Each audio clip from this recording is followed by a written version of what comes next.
वो नागपुर ऑफ बिहार है, वो सन ऑफ बिहार नहीं है, वो सन ऑफ नागपुर है। जाने वाले तो देखिए ना, मुंबई में शिवसेना को तो मुख्यमंत्री रहते भर में चल गया, तो जाना आना लगा बस, जिसको जाना है जा सकता है, ये कोई बड़ी मुद्दा नहीं है। पीएम मान लिया मोदी जी को, फिर हम लोग झोला उठवाने का तैयारी कर दिया उसने। नमस्कार, आदाब, सलाम दोस्तों। मैं इस वक्त अभी पटना में मौजूद हूं और आप देख रहे हैं एक्टिविस्ट लाइव। मेरा नाम इम्तियाज़ है। मैं इस वक्त अभी जो हूं ना, पटना बांकीपुर MIM कोऑर्डिनेटर इरफान कुरैशी साहब से राजनीतिक बात विचार करने के लिए आया हूं। वहां पे क्या कुछ उनका मानना है। बिहार में काफ़ी उथल पुथल करने के बाद जो है ना, महागठबंधन की सरकार बन गई और एक तथाकथित पत्रकार मनीष कश्यप के बयान पे क्या कुछ इनका मानना है। इनके नेता को, ओवैसी को, जो बेस्ट पार्लियामेंट्री अवार्ड का जो अवार्ड जीत चुके हैं, वो उनको, उस नेता को एक कहीं ना कहीं एक आतंकवादी में संलिप्तता के उनको जो है ना साथ होने का एक बहुत बड़ा आरोप लगाया है। जो अपने आप को एक बहुत बड़े पत्रकार कहते हैं मनीष कश्यप, उस पर क्या कुछ MIM के इरफान कुरैशी साहब का क्या कुछ कहना है, तो जानने की कोशिश करते। इरफान भाई, सबसे पहले तो आपका स्वागत है एक्टिविस्ट लाइव में। चलिए, आपको भी बहुत बहुत धन्यवाद कि आप लेने आए। इरफान भाई, सबसे पहला टिप्पणी मैं जानना चाहूँगा कि बिहार में एक बहुत बड़ा पत्रकार है अपने आप को जो कहता है कि हम सन ऑफ बिहार है, वो आपके नेता जो पार्लियामेंट्री का अवार्ड का वो जो मिल चुका है, उनको खिताब मिल चुका है, लेकिन उन पर आरोप लगा है कि वो जो है ना, जितनी भी समस्याएं इस देश में उत्पन्न हो रही है, सारा का सारा जो है ना जिम्मेदार ओवैसी है। इस पर क्या आप टिप्पणी देना चाहेंगे? देखिए, पहले तो ये बताना चाहते हैं कि सन ऑफ बिहार जिनको बोल रहे हैं, वो नागपुर ऑफ बिहार है, वो सन ऑफ बिहार नहीं है, वो सन ऑफ नागपुर है। वो RSS का आदमी है, इसलिए पहले तो हम उसको सन ऑफ बिहार न बोल के सन ऑफ नागपुर बोलते हैं। दूसरी बात, वो पत्रकार नहीं है, वो RSS का सदस्य है, ये प्रमाणित हो चुका है। पहले आप उसकी वेरीफाइड अकाउंट को चेक कीजिएगा, तो वो शपथ ले रहा RSS का हाफ चड्डी पहन के। तो कहना चाह रहे हैं कि RSS का वो आदमी है, और RSS का आदमी तो समाज में उन्माद फैलाने वाला होता ही है, तो उसको हम लोग मैंडेट नहीं करते हैं। वो RSS का आदमी है, वो बोल सकता है कि अख्तरुल ईमान के कारण सारा दिक्कत हो रहा है, इरफान कुरैशी ही जिम्मेदार है, मुस्लिम को वो जिम्मेदार है, क्योंकि RSS के स्कूल में पढ़ा हुआ है। RSS के स्कूल का लोग इसी टाइप का हो लग नहीं रहा है। ये RSS है, इसको हम लोग सन ऑफ बिहार कभी नहीं बोलेंगे, हम लोग इसको सन ऑफ नागपुर बोलते हैं। इसलिए ये कोई बिहार का व्यक्ति नहीं है, ये पत्रकार नहीं है, ये गोदी मीडिया का दूसरा रूप है और कुछ नहीं है। जैसे, और रही बात, इनको खिताब मिल गया है, पुरस्कार मिल गया है, तो इस देश में पुरस्कार किसको मिल रहा है?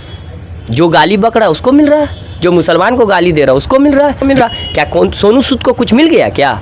नहीं ना मिला। लेकिन कंगना रनौत को देखिए क्या मिल गया। इस देश में तोड़ने वाले को बहुत कुछ अब दिया जा रहा है मोदी के राज में, और जोड़ने वाले को कुछ नहीं। अच्छा, बिहार में काफ़ी उथल पुथल के बाद जो है ना, महागठबंधन की सरकार जो है ना चल रही है और बन चुकी है। उसमें आपके नेता को कहीं ना कहीं बैक से सपोर्ट भी दिया है, लेकिन फिर भी क्या वजह रही कि आपके 4 विधायक जो है ना छोड़ करके आपकी पार्टी को चले गए? देखिए, 4 विधायक जो छोड़ के चल गए हैं पार्टी में, पहले तो ये बताना चाहते, 4 गए, 24 आएंगे, ये तय है। एक बात। दूसरी बात, जाने वाले की कोई गिनती नहीं है। हमारी पार्टी तो एक छोटी पार्टी थी, बिहार में चल गए। जाने वाले तो देखिए ना, मुंबई में शिवसेना को तो मुख्यमंत्री रहते भर में चल गया, तो जाना आना लगा बस, जिसको जाना है जा सकता है, ये कोई बड़ी मुद्दा नहीं है।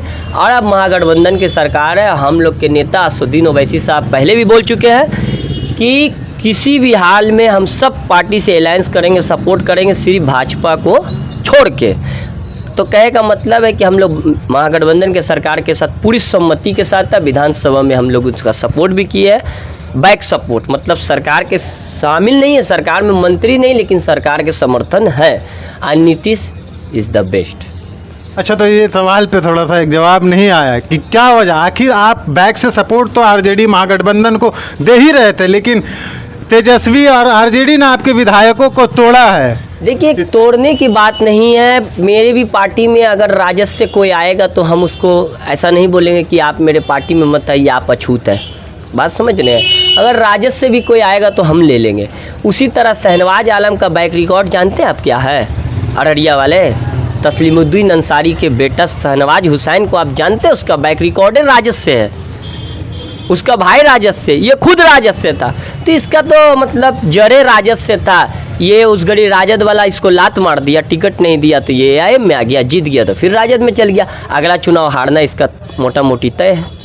अच्छा, आप नीतीश कुमार की देख रहे होंगे कि एकदम विपक्ष को गोलबंद करने में लगे हुए हैं।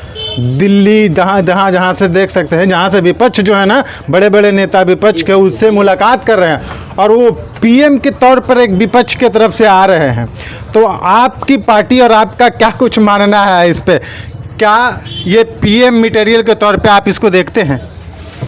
मटेरियल के तौर पे नहीं देखते हैं हम लोग, पीएम मान लिया मोदी जी को, फिर हम लोग झोला उठवाने का तैयारी कर दिया। उसने बोला था कि मोदी जी ने बोला था कि मेरा क्या, हम तो झोला उठा के फकीर हूँ चला जाऊंगा। तो 2024 में उन लोग को हम लोग भेजने का काम करेंगे। मटेरियल नहीं है, विपक्ष के पूरी तरह से एक मजबूत प्रधानमंत्री हम लोग समझिए लड्डू मिठाई का ऑर्डर 2024 के चुनाव से पहले दे देंगे।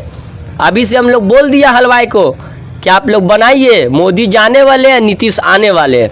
मटेरियल नहीं है गुण है उसमें, और प्रधानमंत्री हम लोग के नेतृत्व से बन चुके पूरे हिंदुस्तान के लोग। आज महंगाई, भ्रष्टाचार, बहुत बड़ा महंगाई, नमक सत्याग्रह इसी देश में हुआ था, गांधी जी ने किया था।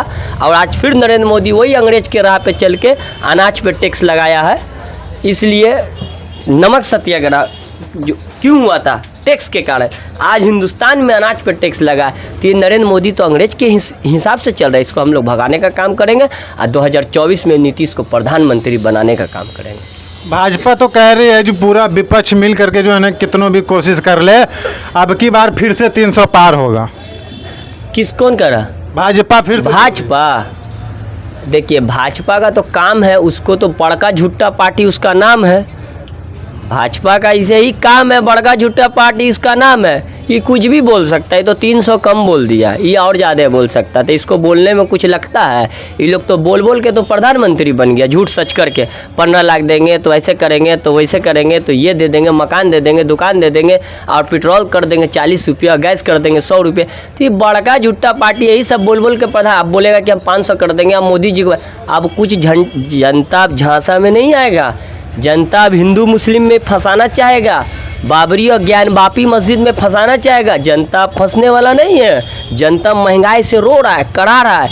ये लोग जब सत्ता में रहते हैं तो इनको महंगाई डार्लिंग लगती है, और जब ये लोग सत्ता से चले जाते हैं, हट जाते हैं, कांग्रेस या कोई और सत्ता में आ जाता है, तो इनको महंगाई डाइन नज़र आने लगती है। मतलब जब कांग्रेस का था सरकार तो इन लोग को महंगाई डाइन नज़र आ रही थी, और आज जब इनकी सरकार है भाजपा की, तो आज डार्लिंग नजर आ गई है महंगाई। वाह भाई, कैसी बात है। मतलब आप सत्ता में रहिए तो डाइन, डार्लिंग, अब सत्ता से जाइए तो डाइन। ये भाजपा का दोहरा चरित्र नहीं चलेगा। अब हिंदुस्तान का जनता ना हिंदू मुस्लिम में फंसेगा, ना जात भात की राय पड़ेगा, किसी चक्कर में नहीं पड़ेगा। अब देश विकास कैसे होगा और महंगाई कैसे कम हो। हिंदुस्तान आज महंगाई से तड़प रहा है। हर एक गरीब, बीच का, medium, lower class, high class लोग अफर रहा है कि 5 दिन पे हर चीज़ का दाम बढ़ रहा है। क्या करे? सरकार को इस पे ध्यान नहीं है। सिर्फ हिंदू मुस्लिम करके जीत जाएंगे, अब नहीं जीत सकते। जो जीतना था जीत गए। अब 2024 में हम लोग नीतीश को लाएंगे, एक मजबूत सरकार देंगे, और ये सरकार चलेगी और ये सरकार महंगाई पे काम भी करेगी। आप बोल रहे हैं इरफान साहब के नीतीश को लाएंगे, तो विपक्ष के पास तो बहुत चेहरे हैं ना। ममता बनर्जी है, नीतीश कुमार है, राहुल गांधी है, केजरीवाल अलग ठोक रहे हैं वो इधर। तो आप विपक्ष तो एकजुट दिख ही नहीं रहे, तो कैसे भाजपा जैसी मजबूत को टक्कर देंगे आप? दम एक है। हम लोग अभी देखिए, कहे का मतलब है कि सब जैसे संघर्ष सब लोग ने करेगा भाई। जब सब मिल के सरकार बनाना चाह रहा तो संघर्ष सब करेगा। ऐसा तो नहीं कि ममता जी अपने राज्य में बैठी रहेंगे, नीतीश कुमार नहीं।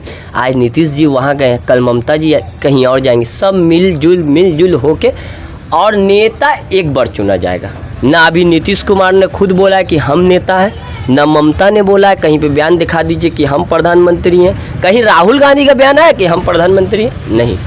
अभी किसी नेता विपक्ष के नहीं। अब हम लोग 2024 में गोलबंद होंगे, ये तय है। और संयुक्त फ्रंट, फर्स्ट फ्रंट भी बनेगा, थर्ड फ्रंट नहीं, फर्स्ट फ्रंट बनेगा।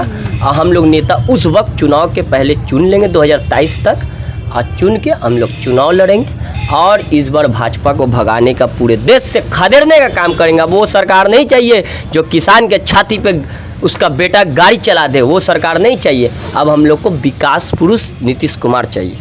लास्ट और आखिरी सवाल इरफान भाई, क्या राहुल गांधी के इस भारत जोड़ो यात्रा से कुछ परिणाम विपक्ष के निकल के सामने आने वाले हैं या आने वाले हैं, आएंगे क्या, कुछ लगता है आपको? राहुल गांधी का यात्रा बहुत अच्छा है। भारत जोड़ो यात्रा से तकलीफ उसी को होगा जो भारत तोड़ो पे विश्वास रखता होगा।